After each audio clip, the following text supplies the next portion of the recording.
Sarah, the daughter of my best friend, had just turned 7 years old, and I would fill in as a babysitter for her whenever they needed me. In Washington, they resided in an exquisite mansion enveloped by verdant foliage and majestic mountains. I always appreciated the tranquility of the place because the closest neighbors were a couple of miles distant. To get back on track, my friend needed someone to keep Sarah for 2 days while she was out on business. I went to her residence a few weeks after agreeing. She finished packing and left to catch her flight after we had lunch and spoke for a while. Sarah and I spent a few hours chatting about her day at school and the people she hangs out with. We went grocery shopping for dinner and dessert after that. Upon returning to the house, we decided to watch a movie before going to bed, which was approximately 8 o'clock. I was sitting on the couch trying to find a movie to watch when Sarah asked, "Who's that?" I turned to see her pointing toward the front door, and then I heard a knock. I never expected anyone to come up to the door because the house is so lonely. I cautiously made my way over and gingerly cracked open the door. On the porch stood a towering figure. Upon my opening the door, he appeared slightly taken aback. "Is there anything I can do to assist you?"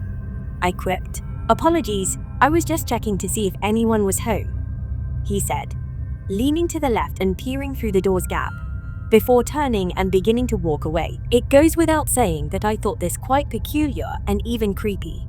I secured the front door before going around to the rear and doing the same. When Sarah wanted to know who it was, I explained that it was simply a neighbor and returned to my couch to begin watching a movie. Even though it was longer than I had anticipated, we both found the film enjoyable. After telling Sarah it was bedtime, I tagged along with her as she got ready for bed. I returned to the couch after she went to bed. It was just after 10 in the evening, and I still hadn't felt too exhausted to do anything. So I settled in front of the TV to watch something relaxing before turning in for the night. I began to notice a crunching noise when the TV was playing. I lowered the volume and paid closer attention. The sound originated in the rear of the residence. Activating the light on the rear porch required me to make my way to the rear entrance. Nothing but a deserted porch and some distant trees met my eyes as I peered around. After a few more minutes of listening, I made my way back to the couch. The thought of living in a dark house encircled by a forest made me question if my imagination was playing tricks on me. Even though I never felt threatened during the day, I would start to feel a twinge of unease the moment the sun went set. In any case, I lied down and cranked up the volume to make myself even more drowsy. I dozed off on the couch not long after, so it must have worked. When I awoke a few hours later, I saw that the television was still turned on. I sat up, rubbed my eyes, and turned it off. However, as I became more aware of the eerie quietness in the house, my unease returned. Not a single sound could be heard. Later on, I could make out what sounded like crunching feet, but it was actually that identical sound. The sound was emanating from the house's right side, just where my room was located. They came to a halt a few seconds later, seemingly outside a window with the drapes drawn. I cautiously made my way to the window and gently pulled aside the curtain, my fear evident. There wasn't a thing. There was nothing visible when I peered about. I retrieved a glass of water and made my way upstairs to bed, reasoning that I must have been overly exhausted and imagining things. I cooked us breakfast the following morning, and we had breakfast together before sitting down to plan our day. However, Sarah interrupted our plans, making to inquire as to my motivation for wandering outside last night. Just as I was about to ask her what she saw, I froze. Just before she turned in for the night, she claimed she listened for over an hour to someone pacing the house. I sent shivers down my spine and ordered her to remain indoors as I stepped outside to survey the situation. I snatched a little knife as a precaution and slipped out the front door. As I made my way around the home, I couldn't distinguish what had been there before and what had been there from last night. Everything appeared normal, except for a few scuffs on the walls near the windows and doors. Because the yard was mostly overgrown with grass, I was unable to discern any footsteps. I spotted the identical man from yesterday strolling down the street in front of the house as I walked back to the front door. Again, this property was rather isolated, so he must have walked many kilometers, if not more, simply to reach it. He was merely passing by.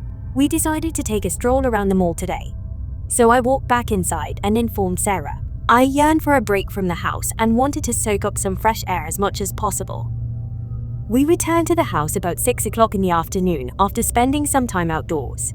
Not long after that, my pal gave me a call to see how we were doing. She claimed to have identified the stranger from a few weeks earlier after I told her about the unusual man I'd seen and described his characteristics. Evidently, he had walked up to her house and politely requested to spend the night, but she politely denied. I would not take any chances and would contact the authorities if anything more were to happen, as we had agreed. As the sun dipped below the horizon, I double-checked every door to ensure it was securely locked. I was playing a fast board game with Sarah before bed at about 9 o'clock in the evening, when we both heard a gentle tapping sound coming from outside one of the windows. As I gently rose to my feet and reassured Sarah to remain composed, the sound of a deafening screech echoed through the house, echoing directly past the window where we were standing. Sarah was seized by me as I dashed into the garage. We hopped in the car and I sped out of the driveway, making sure the garage door was completely closed before we drove away. As we walked out, it was dark and difficult for me to make out much, but Sarah claimed to have seen a figure dash into the trees beyond the house. After calling the police to report the event, I contacted a friend to inform her about what had transpired. I then pulled into a hotel parking lot. 2 police officers met us at the hotel 10 minutes later. They told us that 2 other cops were at the residence, surveying the area. They eventually left after I told them everything and described the man. For the night, we decided to remain in a hotel room. The following morning, my buddy contacted to let me know that her aircraft was about to touch down and that she would be returning in just over an hour. We promptly made our way to her house. As a group, we checked the inside for danger after waiting in the driveway for her to come. After a few hours of catching up and venting, I said my goodbyes and headed home. After numerous individuals reported the man for attempting to break into their homes, the man was finally apprehended a month later, which was thankfully one of the scariest things that ever happened to me. I was most disturbed by the fact that he never explained his motivation for his acts. Despite his apparent break-in, he made no loot. Instead, he merely rummaged around before making his exit. The night he attempted to break in, I still don't understand his motivations.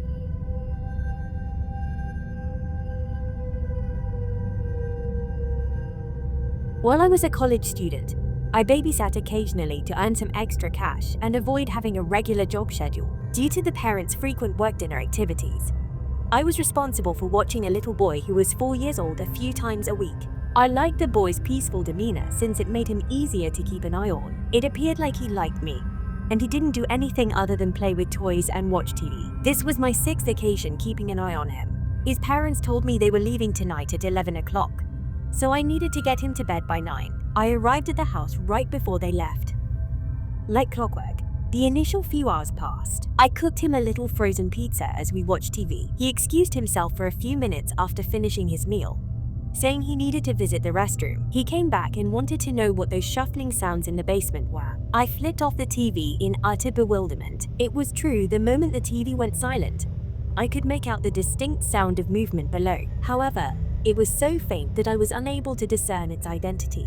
I reassured the terrified youngster that everything would be all right, and that it was likely only a little animal that had gotten in. While I went down to investigate, I told him to wait up here. The shuffling had ceased by this stage.